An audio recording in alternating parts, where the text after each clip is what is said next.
water is standing. It hasn't been cleaned in a long time.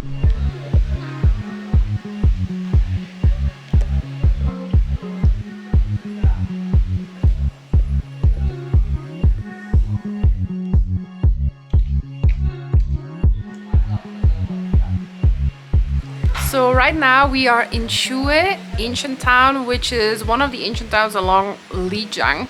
And we just came from the Black Dragon pool, took like a Didi here. And yeah, I don't really know what to make out of it yet. It is very calm, serene, because it's only like noon. But we felt like we were walking for a while with not much going on. And then you have like a main street, which is kind of cute. But now we're like going to these narrow side streets.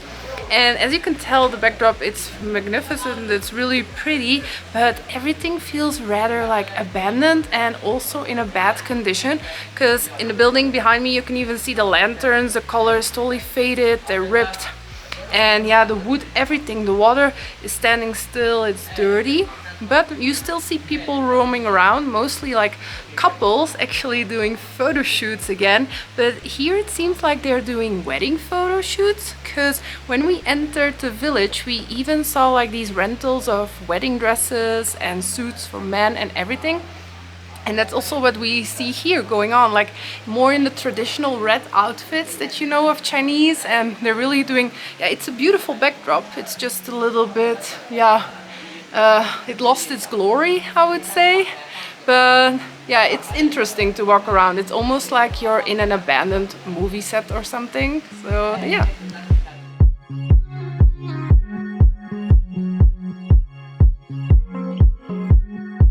As you can tell, all the buildings here are abandoned. Like you have spider webs, you have old kind of furnitures laying around. Everything is covered in some kind of plastic foil.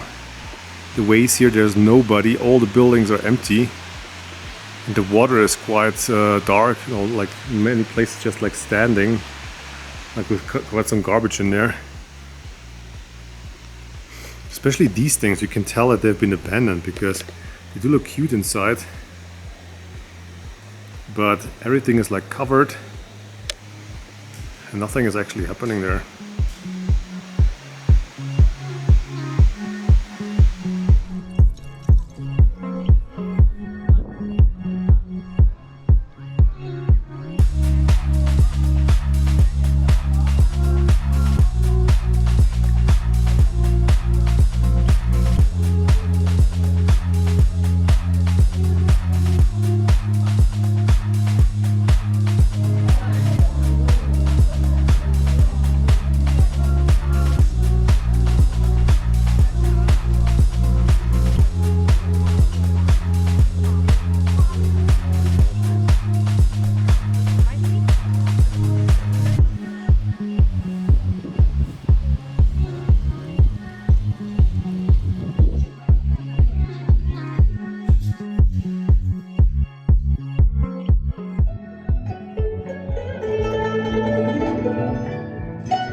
are definitely parts of Shuhe Ancient Town that are very deserted and in a bad state, but in the end we did find a few like very cozy streets still. So you have this main street with a stream which is very photogenic. We also took the time there to just enjoy a coffee with a view, which was really nice. And then from there we found our way where you really have these really serene places to sit by the water in almost like these camping chairs, which I love as well, and a bit more romantic streets, a lot of photo shooting obviously again, but also some cute shops that we found. It's not much, but a few streets are cute in the end. This is my favorite street.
So right now we are yet in another ancient town here near Lijiang, Baisha ancient town, which is definitely more popular. We also heard that many people that visit the Yulong or Jade Dragon Mountain come here after, and it's very visible. It's actually basically one big street with two big side streets, and again they're filled with a whole lot of shops, the same we've seen in all the ancient towns. The little architecture, the buildings themselves are very cute, and we did find here and there a few actual handicraft stores. For example, we were very smitten about this bronze handicraft store, which was very special. Also, the building is just a sight to see, so we spent a little bit of time there because he makes these beautiful like teapots, and we were even thinking maybe of taking one home. We'll see. But yeah, very many cute cozy places, so we're just going from one side to another basically. But all in all, we do have to be honest, this is one of the most commercialized old ancient cities we've been to, compared to the Shashi we've been recently, or the Weishan, which really both like melted our hearts, let's say. But this one is very touristy, so do be aware of that.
So for the very first time, we actually ordered something via the app called Meituan. We see so many people doing that, and if you're here in China, you'll see these drivers in yellow outfits all over town. And yeah, we're here now in Lijiang, and we were really craving the matcha tea from Haiti, but they're quite out, and we had a free coupon for delivery, so we wanted to try it. We actually feel kind of bad doing it. I don't know why. But anyways, so Moritz just went out to pick up our delivery. Hello.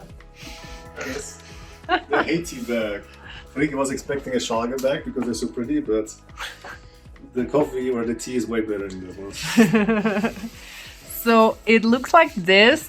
Yeah, we've noticed in every place we went so far, so like the Shuhe, the Haiti, whatever, they package their stuff so pretty. I mean, look at this. Obviously, it's always a humongous pile of plastics, which we don't like, but this is kind of okay. Oh my god, it's really in these... Ours. How do you call these bags? Yeah, like to keep your things like, yeah, and look at it. cool and... It's just like when we ordered it there in the store. Ice is still fresh. Wow. Wait, and yeah, it has cup holders obviously on the bottom. Oh, it was such a nice bag. I feel bad throwing that stuff away. It's such consumerism, actually. I mean, if you look at Europe, what people are doing to save on those things, right? And look at us. Okay, I think this is paper, honestly. It's like they the use... Haiti is quite conscious in that way. Indeed. Also, that bag is actually on the outside like paper. Mm-hmm. But, I mean, look how easy this is. Like, and they really wrap it so well. Of course, all of this is plastics and like throwaway. But this is like how Chinese people do it. And as you can tell, there we are. This is our matcha. Yeah, this is our latest obsession. This particular drink, which because we tried Haiti's, all their matcha, they have like one with cloud, the 3 layers, and this is the one with salted cream on top, right? Yep. And it's our favorite one of all the matchas. It is. Mm-hmm. What we also love, and that's for almost all the tea kind of brands and shops here, is that you can really thoroughly customize your drinks. So from all the levels of sweetness, from ice, with this one, even the topping that you can choose the kind of cream. You have like a matcha cream, and this is more like the salted cream. All kind of things to just like really personalize your drink until you find your perfect kind. And indeed, Moritz has tried out several combinations for this matcha, and now we found our personal favorite. Since we are on such a high altitude here in Lijiang and the mountain is above 5,000 meters, it is oftentimes suggested that you take one of these portable oxygen bottles, which you can then open and just like get some 100% oxygen in you, just to make you feel better, like if you have, for example, a headache or like you have altitude sickness of sorts. So that's what we're selling here, actually. And you can see it's like different kinds. These are the cheaper kinds, and for 12 yuan you get a big bottle. Can you say something that makes more sense to buy it in town? Because up there it's like expensive. Oh, yeah. I think it makes the most sense to actually buy it in town when you're still down in Lijiang, because here you can get them between 10 and 15 yuan for a bottle. Upstairs, apparently, we haven't been yet, it's around about 40 yuan, so you will find bottles there if you're like in an emergency and if you're feeling bad. So it's always a possibility to get something, but it's better to stock up already. I'm just gonna get one just in case, and it should be good enough for a few hours and up there if somebody gets sick.